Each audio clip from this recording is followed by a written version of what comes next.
Vzdelávame seniorov základné digitálne zručnosti, ako je práca s počítačom alebo s mobilným zariadením, vyhľadávanie informácií na internete. S Akadémiou digitálnych zručností sme spravili školenie o umelej inteligencii pre seniorov. Tiež sme im ukázali, ako im reálne v živote tá umelá inteligencia vie pomôcť.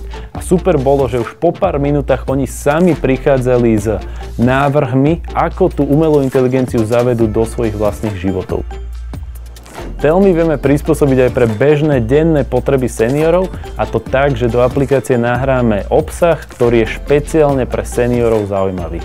Môže sa jednať napríklad o systémy zdravotníckej a sociálnej pomoci, môže sa jednať o tipy a triky, ako prekonať samotu, takže upravili sme ten obsah v rámci aplikácie Telmy tak, aby bol pre seniorov aj zaujímavý, ale najmä nápomocný.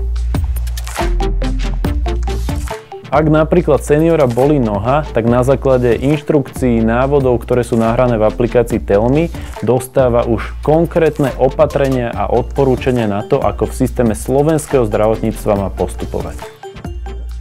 Dostane napríklad odporúčanie, že má ísť najprv všeobecnému lekárovi, tam uvidí napríklad e-časenku, tak v aplikácii Telmy vie sa spýtať, že ako mám postupovať pri rezervovaní termínu cez e-časenku, a dostáva jasný, jednoduchý návod.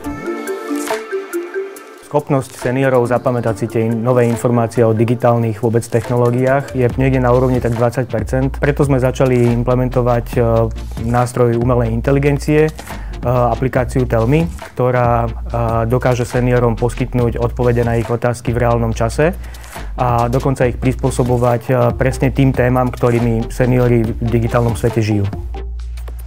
Aplikácia Telmy doslova zdigitalizuje toho lektora, všetky tie informácie, ktoré na prezenčnom školení odzneli, a senior si ho dokáže so sebou odniesť domov a naďalej ho používať, či už vo svojom mobilnom zariadení alebo domácom počítači.